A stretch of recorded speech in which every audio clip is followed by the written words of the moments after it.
Hello everyone and welcome to Hitbullseye. My name is Manish and in this video we are going to discuss a very important topic of CUET for the purpose of political science. So as you know, CUET, that is the Common University Entrance Test, that is being held for the first time in India as a test that covers admissions to most of the central universities of India. So for that purpose there are domain level tests in section 2. And in domain tests, there are subject specific questions that are asked. So in that, political science is one of the subjects, and in political science, the syllabus that is going to be asked in the CUET exam is going to be from the 12th class NCERT. And for that purpose, we are going to cover some of the most important topics from the 12th NCERT of political science in this class. So starting today with the Cold War. So if you haven't subscribed to the channel, please subscribe to the channel and hit the bell icon so that whenever we post these videos, you get a notification of those.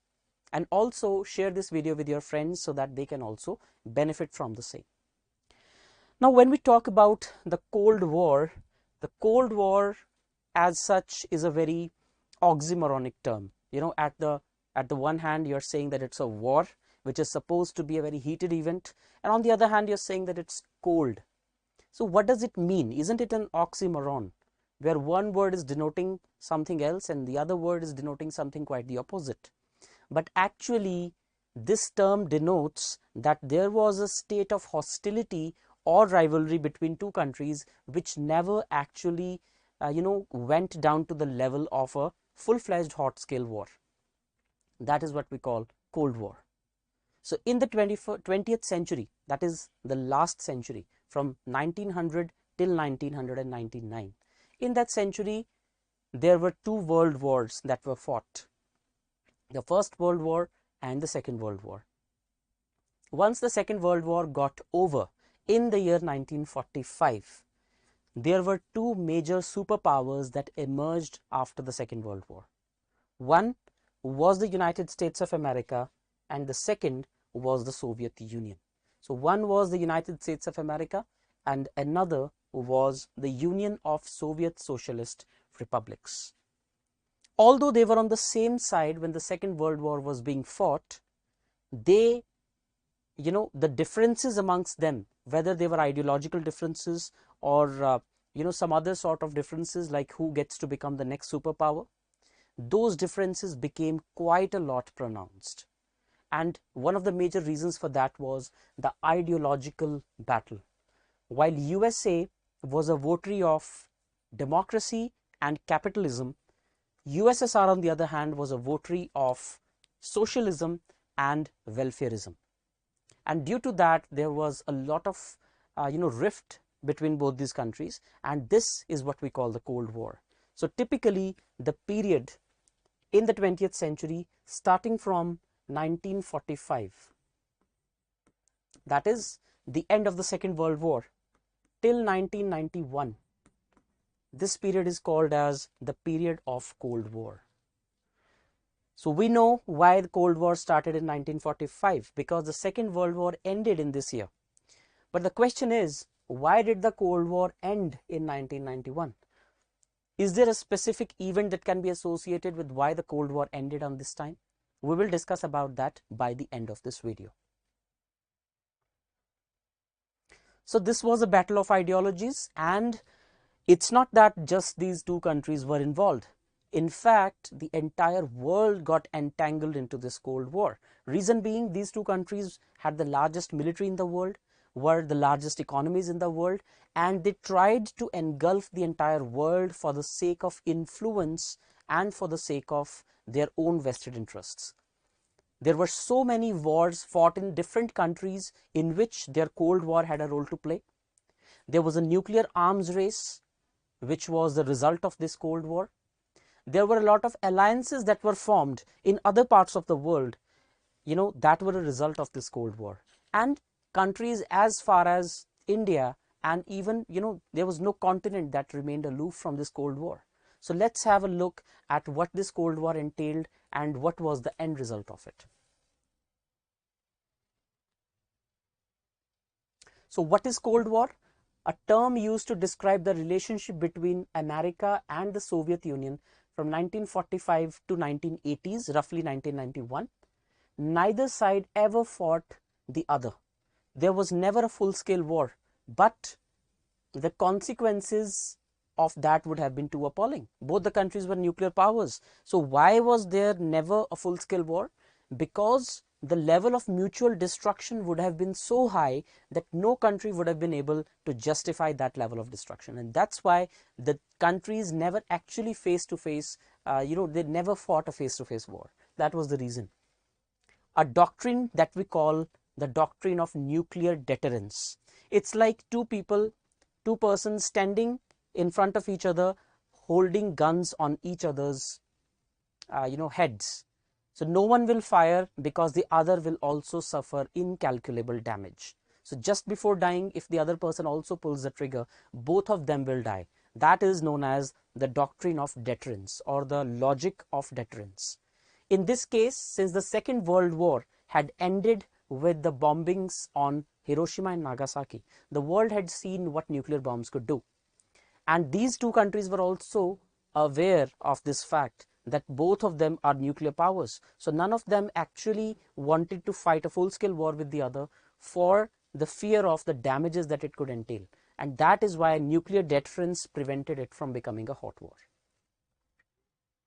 So the competition between the superpowers influenced foreign policies, political institutions, and economic systems in almost every corner of the world.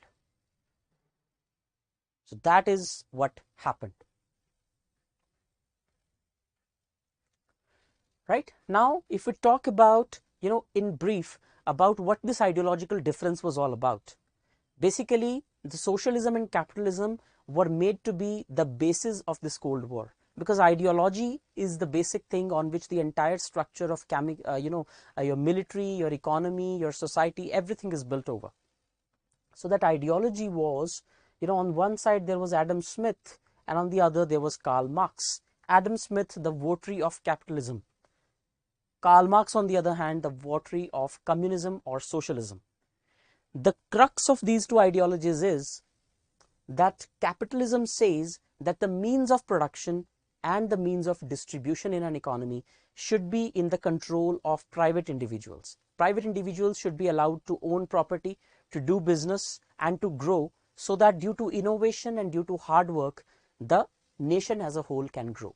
So there is no bar on the private participation in enterprises.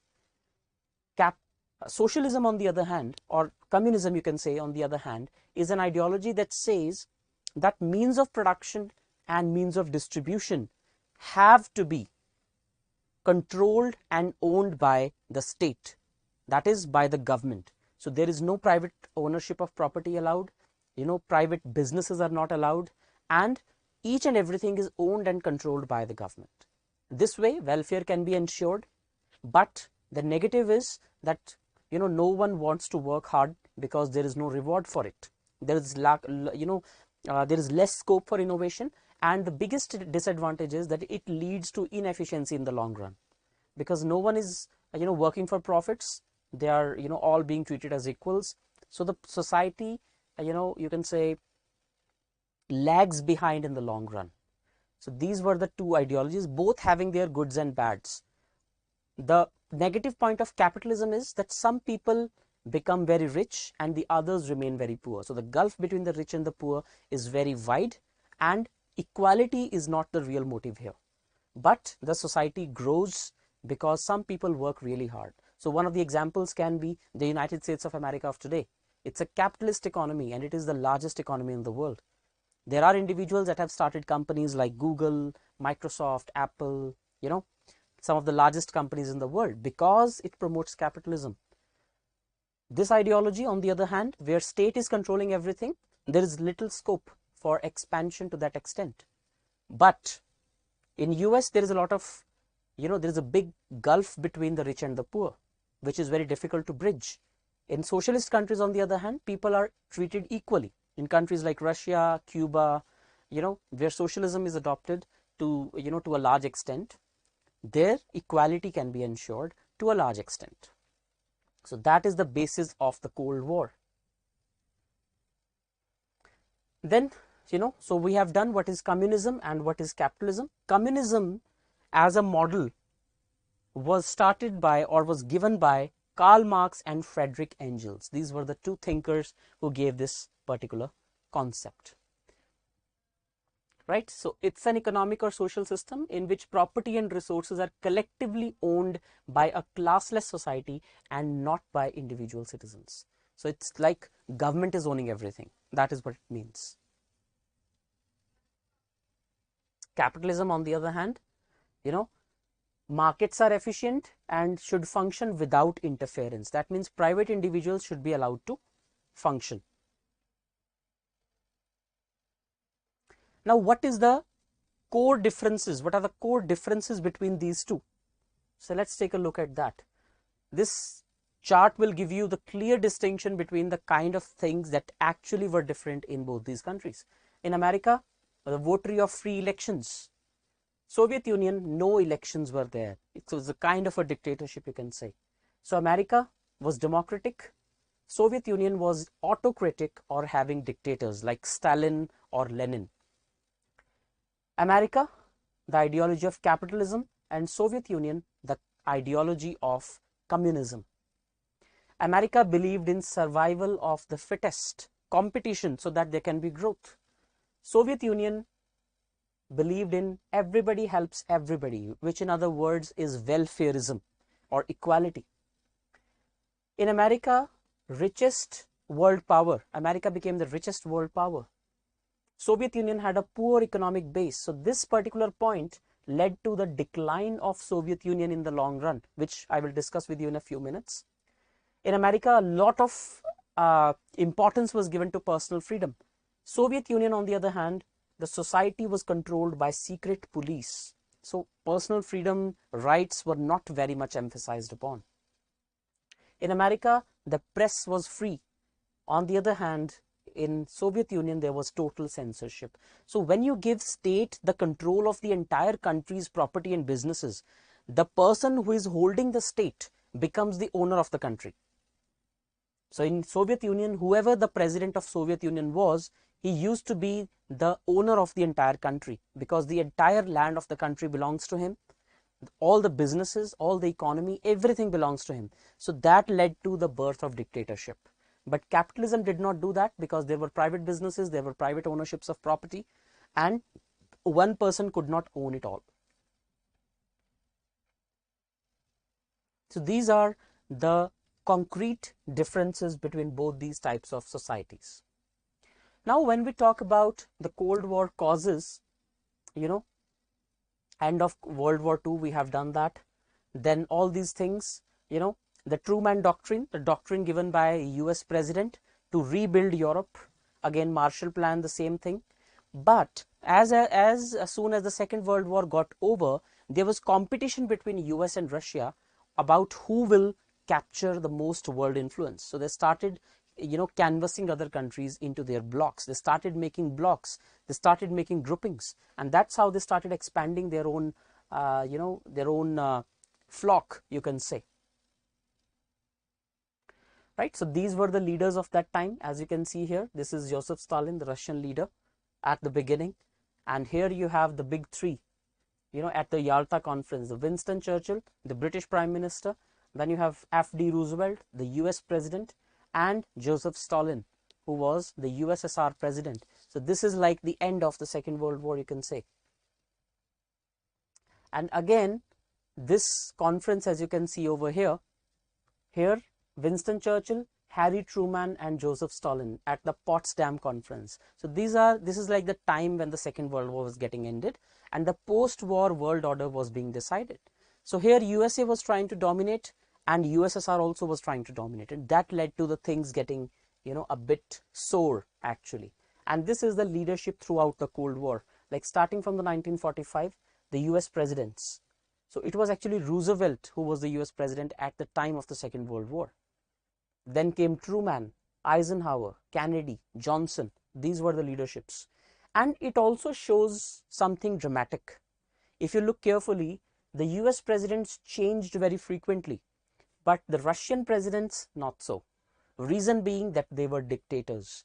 So on the one hand, Brezhnev served for almost 25 years, but during that time 5 US presidents had been changed, which shows that in USA there was democracy where presidents were being elected, new presidents being elected after every elections.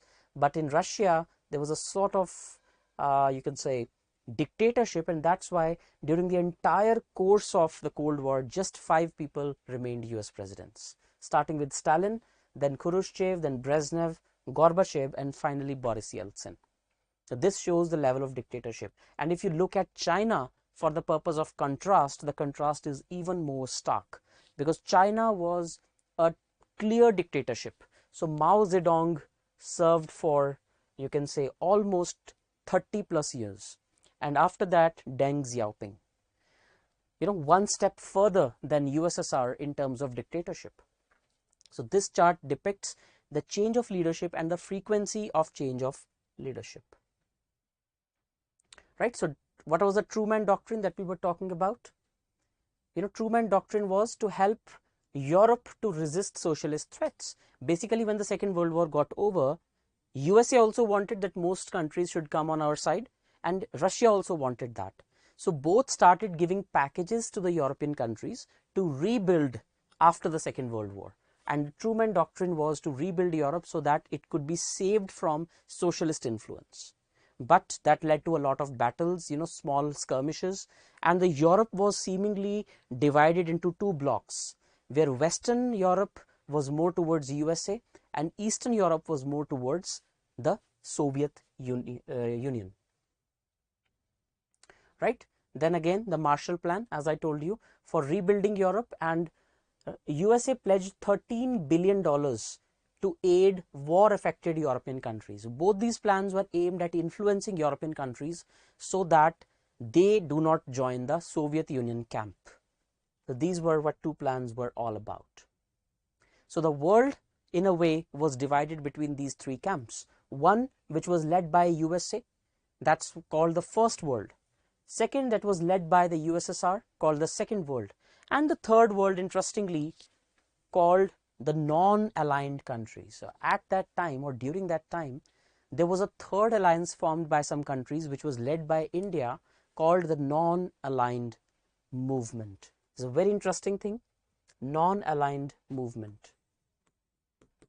It was started by leaders of some 5 countries, including India. So Indian leader Jawaharlal Nehru, then there was Ghana president, Indonesia president, Yugoslavia president, and Egyptian president, all of them. These 5 people were instrumental in creating non-aligned movement, and it consisted of all those countries who were recently getting independent in Asia and in Africa from colonialism, and they did not want to join either the First World or the Second World. They wanted to remain independent because they did not want to entangle themselves in the military adventurism of either USA or USSR. So they wanted to remain independent. They wanted to remain non-aligned so that they can focus on their development. They can pull millions of people out of poverty. That was their focus, and India was the leader of this.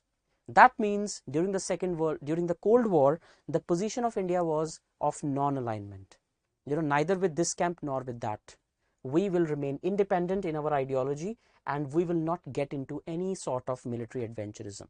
That was what our position was. So look at the kind of statements the leaders were making at that time. US President Harry Truman said, "America will contain communism everywhere." America will contain communism everywhere. That means he was a staunch opposer of communism. On the other hand, Soviet leader Nikita Khrushchev said, "History is on our side. We will bury you." Just look at the strong statements being used by the leaders of US and USSR, which shows the level of distrust, the level of hostility between these 2 countries. This is what we call Cold War. Now, during the Cold War, although these 2 countries never came face to face with each other on the ground, but due to their intervention, due to their, immoral, I would say, or not well thought out intervention in various wars in the other countries, those wars became exaggerated a lot. For example, if there is a war happening in some part of the world, There are two belligerents that are fighting. So one belligerent will be supported by USA, another belligerent will be supported by the Soviet Union, and that war will get prolonged because both the belligerents will get unlimited supply of aid, arms and weapons, and the war, which could have ended, you know, with much less damage to men, material and property, you know, gets exaggerated or blows out of proportion. But in the end, both the countries do not suffer any major, you know, problem because the war is being fought away in a third land. So that is what happened in Korea. You know, the Korean War on the Korean Peninsula that led to the creation of North and South Korea. Vietnam War that led to the creation of South and North Vietnam. The Cuban Missile Crisis, in which Cuba was at the receiving end. You know, one of the most important events in the Cold War. Soviet occupation of Afghanistan and liberation of Bangladesh. There were so many problems that you know, took place in other countries because of the side effects of Cold War, and that is one of the major implications of the Cold War. Of course, these two countries did not get to suffer any of those repercussions, but all these countries, they, you know, they were devastated due to all these wars. So many new alliances came into picture, like the NATO, that is North Atlantic Treaty Organization. It's making quite a lot of news for the last few months because NATO was an alliance led by USA against Russia, and this alliance is even functional now, and it is still expanding. And that is why Russia has attacked Ukraine, because Ukraine was going to become the member of NATO, and that's why Russia attacked Ukraine. You know, then CIA versus KGB. CIA is the intelligence agency of USA and KGB that of Russia. Then Southeast Asian Treaty Organization. The Southeast Asian Treaty Organization. Non-aligned movement. Basically, so many groupings formed by USA as well as USSR to show that they have allies who are standing beside them and who will aid them in men, money, material and influence whenever the talk of deciding who the next superpower is comes to the fore. So what actually happened in 1991 that led to the end of the Cold War, seeming end to the Cold War, although the situation we are in right now in 2022 makes us believe that perhaps the Cold War is still on, because now again the West is consolidating its power by creating new alliances like Quad, New Quad, AUKUS, you know, Indo-Pacific Economic Framework, Partners in the Blue Pacific, or, you know, many such alliances. And Russia, on the other hand, is trying to bolster its position by aligning with China, by, you know, expanding Shanghai Cooperation Organization or some other agencies. So again, Cold War 2.0 is there, but the reason for the decline of Cold War or the end of Cold War at that time was the decline of Russia. So because of the economic model that Russia had adopted at that time, it led to a lot of inefficiency, corruption, and a lot of mismanagement at the economic level. And that led to implosion of Soviet Union. It was not an explosion. Nothing came from outside. It was an implosion. That means the economic crisis blew out of proportion, and it, you know, led to the disintegration of the Soviet Union. And it got divided into 15 different countries. So how did the Cold War end? It was the disintegration of USSR that led to the end of Cold War. And this picture that you're seeing over here is the picture of a wall that was erected in Berlin, called the Berlin Wall. You know, it was to divide West Germany and East Germany. The West Germany was under the influence of US, and the East Germany was under the influence of the Soviet Union. But there was such a stark difference between the economic prosperity and the social freedoms of these two peoples that the Eastern people under the Soviet Union could no longer, bear or tolerate what they were going through when they saw what their peers on the Western side of the wall were getting. So when they got frustrated, they broke this wall. This wall was actually built in 1961 at the height of Cold War, and this wall was broken in 1989. And the breaking of this wall was the beginning of the end of Cold War. It was the beginning of the end of the Soviet Union. So when Eastern people saw the prosperity of the Western people, they started protesting, and that led to the ultimate demise of the Soviet Union. Ultimately, 15 countries came out of Soviet Union, the largest of which was Russia. So many other countries came out. For example, Estonia, Latvia, Lithuania, Kazakhstan, Kyrgyzstan, Tajikistan, Turkmenistan, Uzbekistan. Then you have Georgia. Then you have Ukraine, of course. So all these countries came out of the Soviet Union. And that is how the Cold War came to an end in 1991. But as they say, the remnants always remain. So the remnant of the Cold War is NATO. So although Warsaw Pact countries were, that was led by USSR, they were disintegrated and it discontinued. But NATO continued. USA did not abolish NATO. And that NATO kept expanding into Eastern Europe despite the Cold War getting over. And that has now again started causing problems, because many of those 15 countries that were earlier a part of Soviet Union now are joining the NATO, which is led by USA. Recently, 2 more countries have filed for their membership of NATO. One is Sweden and one is Finland. So if the expansion continues, the rift is going to be there, because NATO has now reached the doorstep of Russia, and that is why Russia has attacked Ukraine.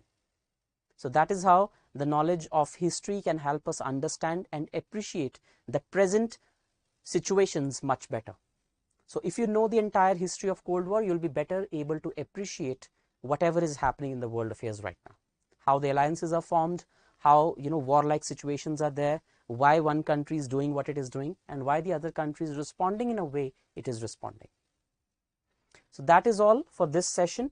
If you have any inputs, or if you want to ask anything, if you have any suggestions, please let us know in the comments below. Do not forget to like the channel and subscribe it, and hit the bell icon, because we will be posting these videos very frequently. So whenever we post this video, make sure that you watch it and also share it with your friends. Thank you so much. This is me, Manish Mittal, signing off. Take care.